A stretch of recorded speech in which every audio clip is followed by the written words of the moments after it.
Angelina Jolie, Sean Penn, celebrities reacting to the crisis in Ukraine. I'm somebody who's about to go into a bomb shelter. And Anthony Anderson on how he got back to Law and Order. You called Dick Wolf up and said, hey, Dick, you need me back on the show. Well. Then country artist Jimmie Allen and the creative way to help veterans with thoughts of suicide. They're taught to do X, Y, Z overseas, then they're supposed to just shut that off, when they come back. And the stars of The Batman, Robert Pattinson and Zoe Kravitz, reveal secrets from the set. I wasn't even allowed out of the studio with the suit on. And it sounds like the start of a joke, but what happens when two Batmans meet in a bathroom? The Batman nod as you guys are peeing in the urinal. I think we need that whole story as People starts right now. Hey everyone, welcome to People. I'm Jeremy Parsons here in sunny LA. Kay Adams is on vacation. We start tonight with the outpouring of support for Ukraine. Prince Harry and Meghan Markle are among the latest celebrities to denounce the Russian invasion and declare they are standing with the people of Ukraine. This comes as former Dancing with the Stars pro Maxim Shmirkovsky shares the latest from inside his country. This is happening. So this is an airstrike alarm. People are dying. People are dying. It's dangerous, and kids are dying.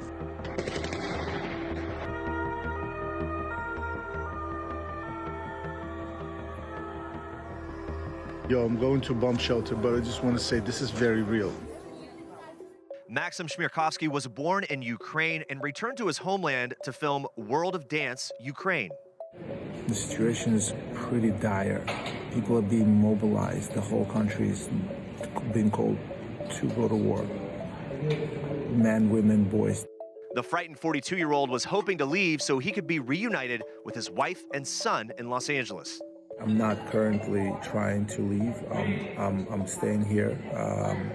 I'm going to do my best to make sure that I'm as safe as possible, but I'm not moving towards the border currently. I heard none's not safe. His wife, Peta, is pleading for prayers, writing on Instagram, please pray that he comes home soon. Please pray for Ukraine and the innocent civilians whose lives are being greatly uprooted. They're in an unfathomable situation. Maxim's brother, Val, shared video from the New York Times of residents fleeing the country, writing, my parents fled this country for this exact reason. Not because it wasn't good to them, but because their kids would see war eventually. It's a cruel irony that 28 years later, my brother is in a bomb shelter in Kyiv. We're ready to fight.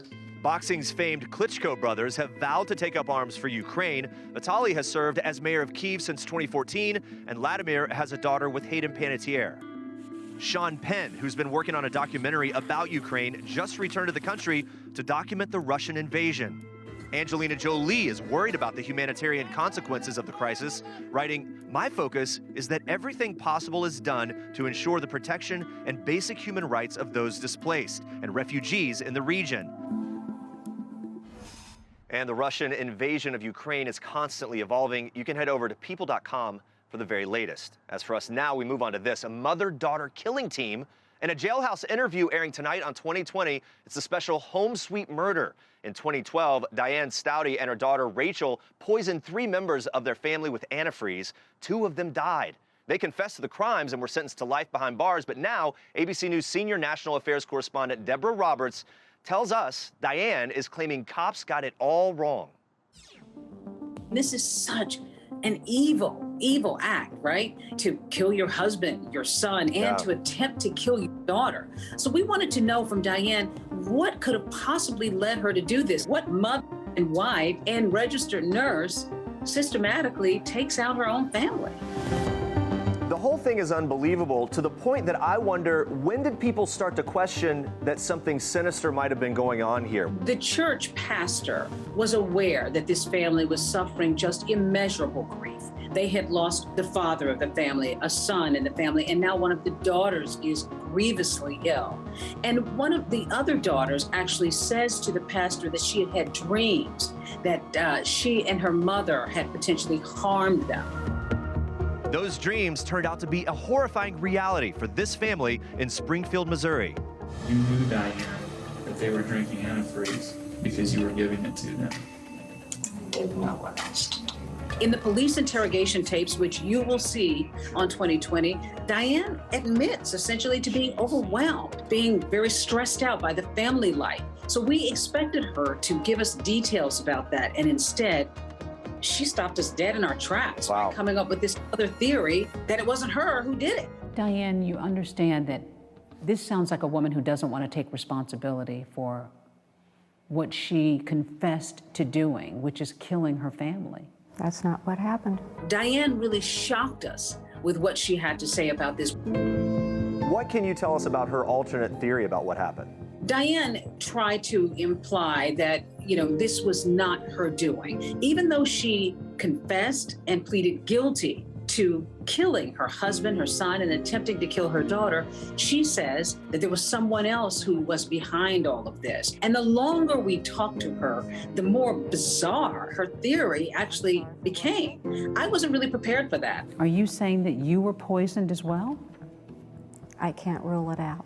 Diane did not have any appearance whatsoever of being ill during our interviews. We were astounded to hear her spinning these theories of what happened to her husband and her idea that this might have been someone else who was at fault here.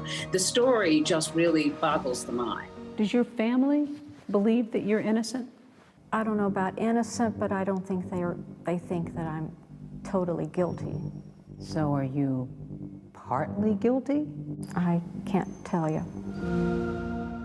And 2020 airs tonight at 9 on ABC, and it's available tomorrow on Hulu. So many questions, such a fascinating story. Now let's move on to this. Alec Baldwin's cryptic social media posts. He posted them just after Matthew Hudgens, the widower of slain cinematographer Helena Hudgens, did his first interview, and that's something we are talking about. I'm just a soul whose intentions are good. That's Nina Simone singing Misunderstood. Alec Baldwin posted the video shortly after Matthew Hudgens' interview. Mr. Baldwin goes out there and talks about these details, about how he caused the gun to discharge, and yet takes no responsibility. Alec hasn't commented directly on the interview, but also posted this. In Buddhism, being truthful goes beyond simply not telling lies. The Screen Actors Guild Awards are just 2 days away, and preparations are in full swing at the Barker Hangar in Santa Monica. Salma Hayek, Jessica Chastain, and Lady Gaga will all be sipping champagne with the cast of Squid Game. And Chef Curtis Stone will be plating salmon and veggies for almost 700 people. You've really got to look at a plate and say, okay, this job's going to take 10 seconds, and I have to do that 700 times, so that's 7,000 seconds. And you also, of course, need to calculate within a gram of how much ingredients you're buying. And the SAG Awards air live Sunday at 8 p.m. Eastern, 5 Pacific on TNT and TBS. And I'm going to be hosting the People and Entertainment Weekly Red Carpet Live 28th Annual Screen Actors Guild Awards pre-show. Streaming on People.com, People and EW's social media platforms. There's a lot of places to watch. Starts at 5:30 p.m. Eastern. We hope to see you there. Hope to see you watching Shagun, holding things down in New York with news on this weekend's NAACP Image Awards. How we doing? I'm doing not as good as you because you got short sleeves and I'm trying to hide from Mother Nature in this camo. But I spoke with Anthony Anderson, who's hosting the show for a record 9th time. So the question is he claiming that he's the GOAT? You're the GOAT. You're the Tom Brady. You've got 7 awards yourself. So how do you feel about that?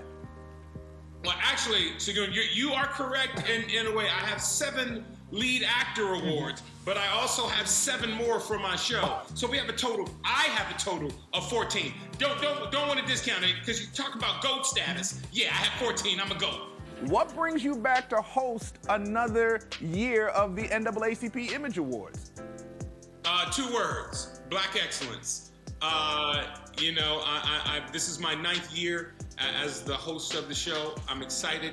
I like to think of it as my award show just because I get to orchestrate it and be your conductor for the evening. It's great to be in the conversation and in the presence of excellence and in everything that we do, from television to literary to film to activism to all of that. And not only reward one another, but to celebrate and encourage one another. And that's what the Image Awards are all about. We must talk about the end of your incredible show, Blackish, but you're going right back to Law and Order. So one, when do you take a time to breathe and pause, and how do you feel about Blackish coming to an end? Well, Blackish coming to an end is bittersweet. We had 8 wonderful seasons. I believe the show could have gone on for infinity, but all good things come to an end. As they say, one door closes and another one opens. I'm happy to be invited back to Law and Order to reprise my role as Detective Kevin Bernard. Now, is it true you took matters into your own hand because you're a boss player now and you called Dick Wolf up and said, hey, Dick, you need me back on the show? Well, I did do that. We were 2 weeks out from ending our Blackish, our show Blackish, and they made the announcement that Law and Order was coming back. So I picked up the phone and called Dick Wolf up and said, hey, Dick, is it true? He said it is. I was like, well, you know I'm a free agent as of November 19th. And he was like, Anthony, you have no idea how happy this phone call makes me. And December 2nd, I was in New York, back in the shoes of Detective Kevin Bernard, doing what we do best, solving crimes, ripped from the headlines. The 53rd Annual NAACP Image Awards airs tomorrow at 8 p.m. on BET. And amongst all that black royalty is actual royalty. It'll be a big night for Prince Harry and Meghan Markle, who'll receive the NAACP's President Award. Thank you so much, Shagun. And coming up, guys, Batman, Catwoman, Robert Pattinson, and Zoe Kravitz sit down for People's Double Talk. We're excited for this, and we find out when one Batman meets another. They're like, oh, hey, I've never met him before. And Just like the nod, the Batman nod as you guys are peeing in the urinal. Then a country star joins the battle to help veterans dealing with the effects of returning home. It was like I was suffering on the inside, and if it wasn't for my own faith, I probably would have ended up killing myself. And It's unique, it's creative, and it's working. That's up later, but first, there's a kleptomaniac on the loose, and he has 4 legs, guys. He has fur. It's a story that's definitely gonna make you smile. Last March, dog toys and other random objects began appearing in Kay Hall's yard. She discovered a ginger cat was pirating toys and gifting them to people in the neighborhood. Kay's neighbor Ingrid adopted the 3-year-old cat and named him Kylo. Now an indoor cat, Kylo still giving presents to his family. About 3 weeks after he joined us, he started to bring us gifts. The second the lights would go out, he'd raid our house and take things and pop them up onto the landing outside of our bedrooms. Dusters, bath mats, to lots of his toys. We put up a post to show what he's been doing during each day, to show that an indoor cat can still have an interesting and fun life. In the middle, please. On the floor here. That's the stars of the Batman, Robert Pattinson and Zoe Kravitz, looking hotter than London broil in London on the red carpet. They're on their world tour for the film, which opens next Friday. Robert and Zoe sat down for our People Double Talk, starting with their first meeting. I remembered you being cool. Cool. Thanks. The end. I mean, you were nice. I think I would have remembered if you weren't nice. They give us nothing. They want us to have nothing. Whether we took things or not. Basically, the bat suit, I wasn't even allowed out of the studio with the suit on. It's Where are you gonna go in the bat suit? I randomly bumped into Christian Bale in a restaurant toilet, and I didn't actually, and we were actually peeing next to each other, and he's like, oh, that's so funny. And he was like, and we were like, oh, hey, I'd never met him before, and just like the nod, the Batman nod as you guys are peeing. I did get to see Michelle soon after I got cast because her husband writes Big Little Lies, so we were all together at an award show, and she was so sweet and warm and encouraging, and both Hallie and Anne on Instagram sent really, really nice messages, so I felt very welcomed with the school. I was really impressed by Rob's ability to make each scene feel different than another scene because his face is so covered up and you can only see, basically chin and jaw and eyes. Watching him actually figure out how to do that was incredible.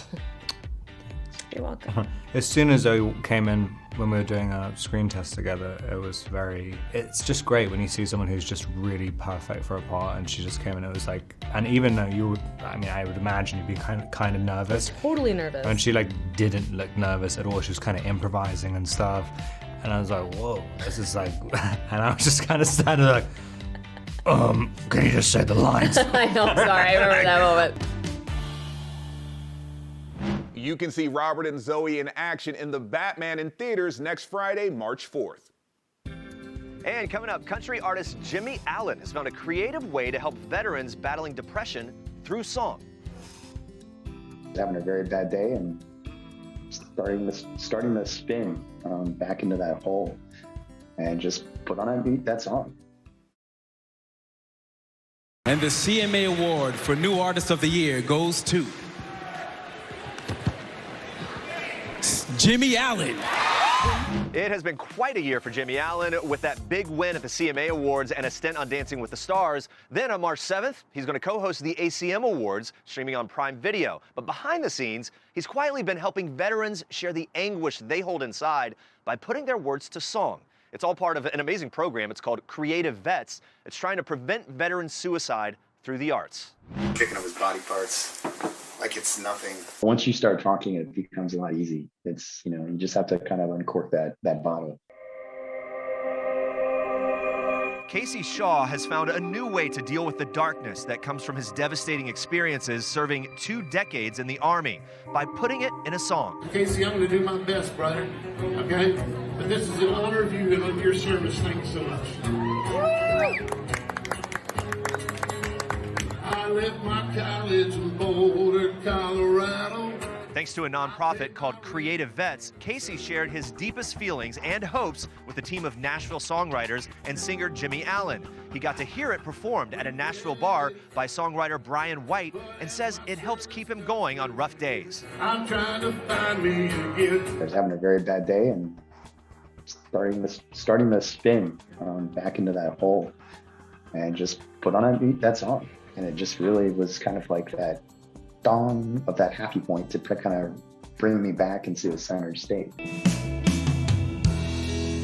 The co-founder of Creative Vets is Richard Casper, a veteran himself who returned from Iraq not realizing the extent of his traumatic brain injury and post-traumatic stress until he went to college and became extremely frustrated. I'm sitting here walking through these halls, just seeing all these people and be like, I guarded a president and I've been blown up and I watched my friend die and I'm only 22 and you kids have no worries in the world. You're just walking around like nothing's happening. It was like I was suffering on the inside. If it wasn't for my own faith, I probably would have ended up killing myself. Having trouble in class, he turned to art, looking for an easier way to earn a college degree. What he found was a way to express the depths of his despair. It inspired him to eventually share this with other vets who may be contemplating suicide. I truly think that art and music is going to save veterans' life, and I think we can end veterans' suicide if veterans just transfer their warrior brain to their artist brain and started thinking differently about their experiences. Casey's song marks the first time Jimmie Allen has worked with Creative Vets. His father was a Marine. They're taught to do X, Y, Z overseas, then they're supposed to just shut that off, when they come back. It don't work like that, So that's kind of what really bothers me, and I think about it a lot. As for the song he helped bring to life for Casey, titled Find Me Again, it's become a healing tool for the veteran. It's a guiding light. It's hope. We all have our nights. We all have the darkness. We all lose our way. We all need hope. Yeah. That's what that song is to you. It's a reminder. It's a reminder. Such an incredible program, and Casey Shaw's song will soon be available to stream or download through creativevets.org. You can read more in the new issue of People. It's available right now. All right, coming up, Julia Roberts, 17 years ago on having twins. Why is the Fonz Henry Winkler in a blonde wig? All questions will be answered, plus we're celebrating the great Arthur Ashe. It's all in This Week in People History, and that's coming up.